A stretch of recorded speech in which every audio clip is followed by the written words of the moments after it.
Pierre Clostermann, as de la aviación francesa, dijo que nunca en la historia de la guerra desde 1914 no tuvieron que afrontar los aviadores una conjunción tan terrorífica de obstáculos mortales como los argentinos en Malvinas. Ni siquiera los pilotos de la RAF en 1940 sobre Londres, ni los de la Luftwaffe en 1945.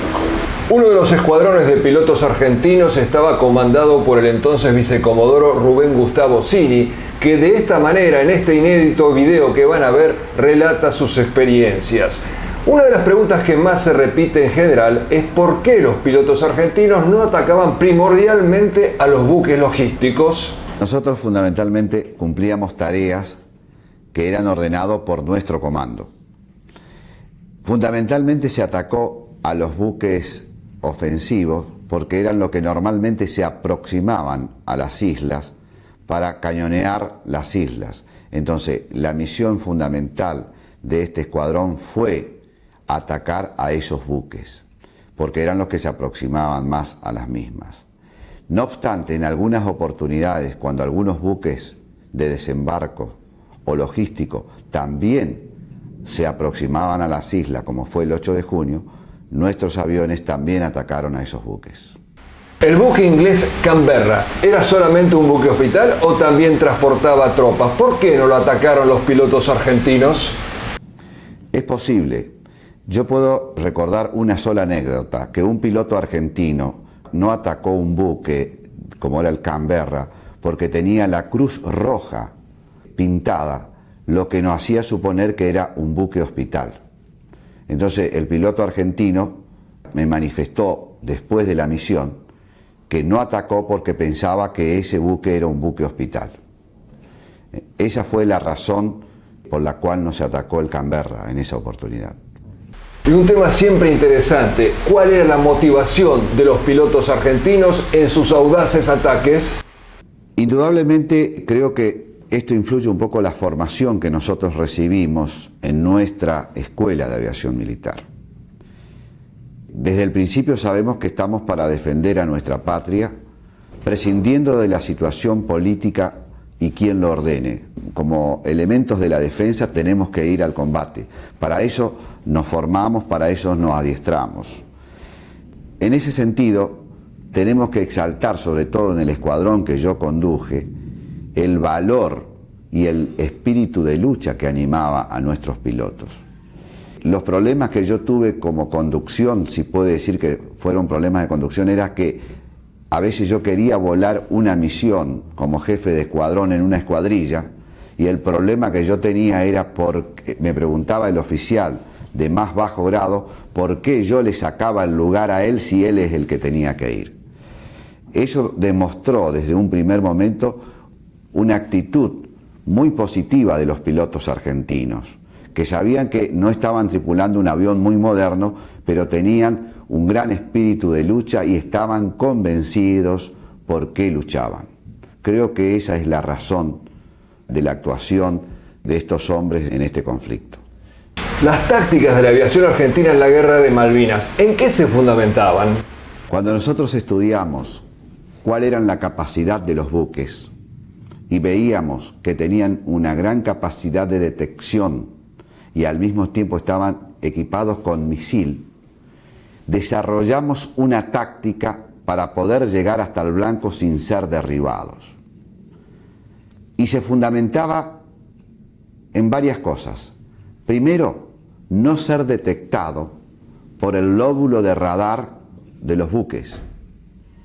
Segundo, cuando estábamos próximos a la zona de los buques, descendíamos y nos pegábamos al agua porque era la mejor forma de llegar seguro y evitar los misiles.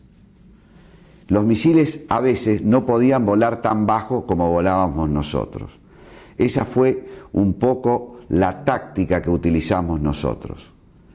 Nuestras bombas no explotaban, no porque no impactaran contra el buque, sino porque eran bombas que estaban destinadas para otros objetivos terrestres, no navales. Pero sí, en algunos casos, las bombas quedaron dentro de los buques, quizás sin explotar, y al tratar de desarmarlas, explotaron como fue el tema de la Antelope. No teníamos otra alternativa, no podíamos hacer un ataque alto, teníamos que hacer siempre un ataque a muy baja altura. Y cuando llegábamos próximo a la altura de lanzamiento, nos despegábamos del agua a la altura de la cubierta del buque y ahí, muy próximo ya, lanzábamos nuestras bombas. La bomba tenía una gran velocidad. Los buques británicos no tenían una gran estructura, entonces muchas de ellas la pasaban de lado. Algunas quedaron dentro de los buques. Es decir, que nuestra táctica fue aproximar a muy baja altura y a gran velocidad. Así pudimos evitar a muchos misiles, porque al principio algunas escuadrillas de otro escuadrón intentaron subir un poco para acomodarse mejor y lanzar sus bombas y fueron alcanzados por misiles. Desde ese momento nosotros nunca más levantamos, siempre muy bajo y a gran velocidad. A los ingleses siempre les intrigaba cuál era el criterio para atacar determinados buques. Fundamentalmente se atacaba a todo lo que se aproximaba a las islas. Teníamos una información de nuestros hombres que estaban en las islas que a través de un radar o a través de la visualización directa de esas fragatas decían hay buques ingleses. A veces no sabíamos si era un buque logístico o un buque ofensivo. A todos los buques que se aproximaban los atacábamos. Es decir, la información de inteligencia no nos permitía en muchos casos poder diferenciarlos. ¿Cómo fue el ataque a los buques Sir Tristram y Sir Galahad? ¿Los buscaron específicamente? Nosotros recibimos información de nuestro comando que habían buques que estaban al este de las Malvinas, sin conocer exactamente su posición. Desde que recibíamos la información hasta que despegábamos y llegábamos a las islas, pasaban aproximadamente 2 horas, 2 horas y media, a veces poco menos. Cuando llegábamos, esos buques ya se habían movido. Entonces muchas veces teníamos que ir a buscarlos. En esa planificación, en esa misión, salieron 2 escuadrillas. Algunos aviones se tuvieron que volver por una falla en el reabastecimiento y siguieron 5 aviones. Y recorrieron las islas Malvinas al este, de norte a sur, buscando a los buques. Ya cuando no lo encontrábamos, un oficial, el más joven, pudo detectar entre las costas muy irregulares, en una bahía agradable, un mástil de uno de los buques, porque íbamos volando muy bajo, iban volando muy bajo. Entonces dijo, a la derecha. Toda la escuadrilla viró a la derecha, entró en esa bahía que era de muy difícil ubicación, volando a muy baja altura, y cuando se encontró en la bahía, encontraron los 2 buques realizando la actividad de desembarco. Inmediatamente adoptaron la posición para el ataque y se lanzaron contra los 2 buques. Los resultados ustedes ya lo conocen. Y finalmente, el entonces vicecomodoro Cini da su opinión sobre el ataque al portaaviones Invencible. En la operación al Invencible, los aviones de mi escuadrón no participaron. Mi escuadrón estaban los Skyhawk A4B. Los que participaron en el Invencible fueron los A4C, que estaban en otra base. No obstante, lo que yo sé por el testimonio de los pilotos que sobrevivieron a esa misión fue la siguiente. Fue una misión que dieron un gran recorrido con varios reabastecimientos en vuelo para no venir directo al continente a donde estaba, sino hubo todo un rodeo. Se entró por detrás. Fue una misión combinada entre los superestandar de nuestra Marina y 4 A4C de la Fuerza Aérea. Cuando los aviones navales, los superestandar, lanzan el Exocet, los A4C siguen detrás del humo que el Exocet despedía.